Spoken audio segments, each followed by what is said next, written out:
Bog Panda.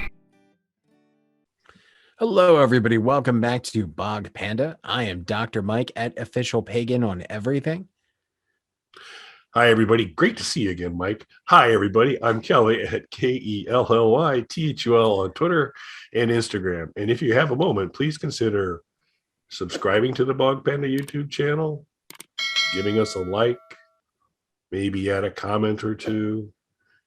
And if you get a chance, take a look at our merchandise. You see how you pace that out, Mike? I like it. I like the pacing. That's gonna let me drop in all the goodies nice and easy. I just edited about 3 of our previous shows, and I was like, we gotta get the timing down on this a little bit better. But so we'll see how well I did on that. I think I got the rhythm right. But nice. I know these are problems our listeners are super concerned about. These are the definition of first world problems. Yeah, definitely. Well, tonight it's going to be a quick one, which usually means it's going to be extremely long, but I think it'll be a quick one for you guys. We just wanted to update you on the Teenage Mutant Ninja Turtles, or Hero Turtles, depending on where you live.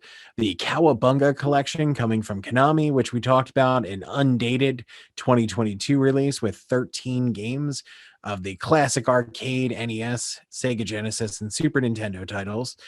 They have announced and had begun taking pre-orders for a special collector's edition for the people who are going to be buying a physical copy. There was already a little bit of rumbling because some people thought $40 was a little steep for the base game. Well, the collector's edition was announced with a $150 price tag. And that collector's edition includes, obviously, a physical copy of the game, a booklet with some sketches and artwork, and a poster, some trading cards, and like a little diorama thing for the $150. Now, I'm a big Ninja Turtles fan. I understand where people are coming from with this, with their less than excited reaction that I've been seeing online with this one. What do you think, sir? What do you think about these kind of special editions of games with some of these higher price points? And what would it take for you to get to that $150 kind of price point? So I think if there was a kick-ass BioShock collector series with a couple extra little goodies, they could possibly lure me in at that price point, but it's going to have to be or maybe even Doom, depending on what they could find to incorporate in there.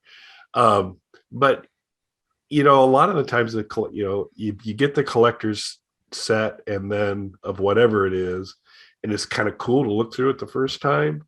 And then you're like, well, what do I do with it? Because they don't necessarily lend themselves well to all be on display, and to do that. So I think they have a short, you just got to be such a super passionate fan of it to have it. But to me, you're almost getting it just to get it versus to enjoy it or display it. But I could, with a BioShock or maybe a Doom, do it. I did think, for given you were getting 13 games, and for $40 for 13 games, I didn't find that too unreasonable. I thought that was actually, certainly wouldn't have minded a little lower point, but I didn't think that was bad. But to jump it up to the 150 range, and you get some of the things sound kind of cool, but I'm not sure they sound $110 cool more. Right. So what about you? Because you're a much bigger fan. So yeah, I am a Turtles fan, and honestly, the thing. Oh, and there is some pins that are included with it as well. A little set of enamel pins. That's actually the main thing that I wanted to point out. So I'm not an enamel pin collector, but there's a huge base of people who love enamel pins, and they've had such a huge resurgence in recent years.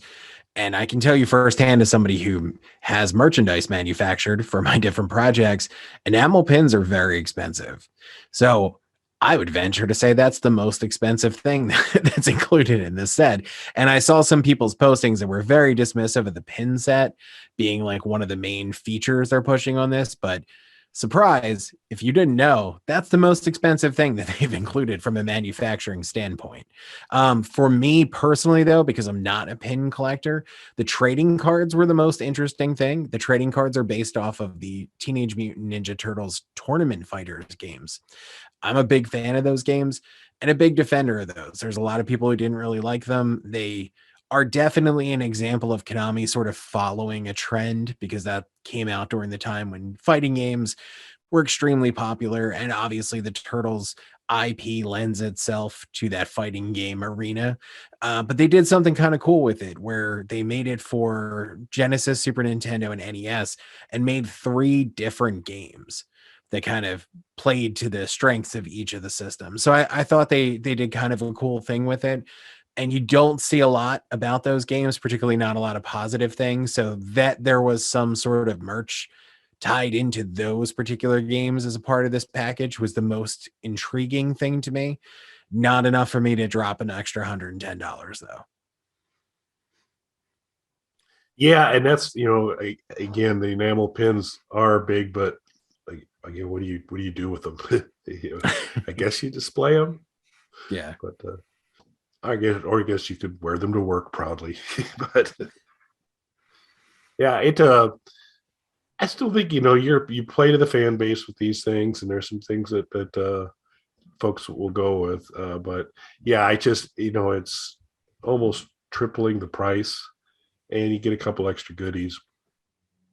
But I can understand why some people are irritated, but you don't have to buy it.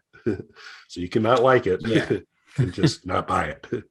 That's the other thing with it. The level of outrage, and I understand that it's a steep price point for this. And just so everyone knows that I am aware, Ninja Turtle stuff is expensive.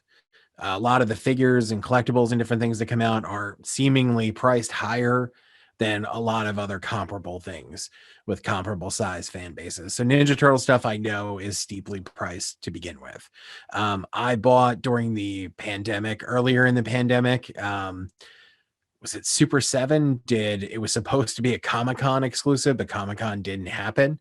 So they put them up on their website, and I was lucky enough to be able to get a metal canister of the ooze modeled after the ooze canister from Ninja Turtles. And inside the canister was each of the turtles, the old school style action figures of them. So like that was really cool. And I paid a decent amount of money for it, but you got a lot with that. When I think of Ninja Turtles collectibles, I think obviously of the comic books, which are what started the entire thing, and then the different toys and figures. It's weird to me that they're doing a special edition that at that price point is not kids buying that, but collectors like me of it, and not include something like a comic book or a figure. That seems like an obvious oversight to me. And if there was a cool figure or a bust of a character, or maybe like a reprint of a graphic novel or something, I think you're justifying a little more of the price point there, just not Yeah. with the stuff that was included. Yeah, and you really wouldn't object up your manufacturing costs too much to get a reprint of a classic, one of the classic comics from the Turtles. That would have been a real good way to go. Right. So they just don't check with us on these things. I don't know why. Come on, Konami, get with it. I did notice though, as we were getting ready to go into recording this, at least for the Switch version, it looks like they've pulled down the pre-orders. I don't know if that's because of the backlash, or at least on Amazon. So I don't know if that's because of the backlash or maybe they sold out of them. I'm not sure.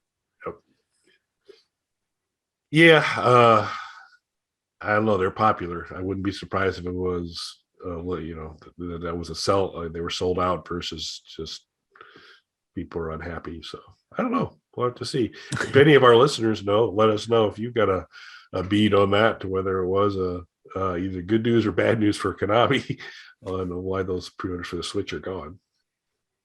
Yeah, and I do think it's probably the latter, because this seems like a kind of sudden announcement. Usually you see these kind of collector's editions announced around the same time the game is announced. This game was announced a little while ago, and they've already been doing pre-orders for it. So I feel like based on strong pre-orders, they were like, hey, let's rush out a collector's edition and see if we can sell that too. Yep. Be surprised. So we'd like to hear your folks' thoughts on is this too much? Or not enough for the price point? Do you like collector sets? What would be the right kind of special edition collector set for you? Any of your thoughts on that? We'd love to hear them. Just shoot us a comment. Well, unless you have anything else to add, sir. Nope, I'm good. All right. Well, thank you, everybody. Thanks for watching.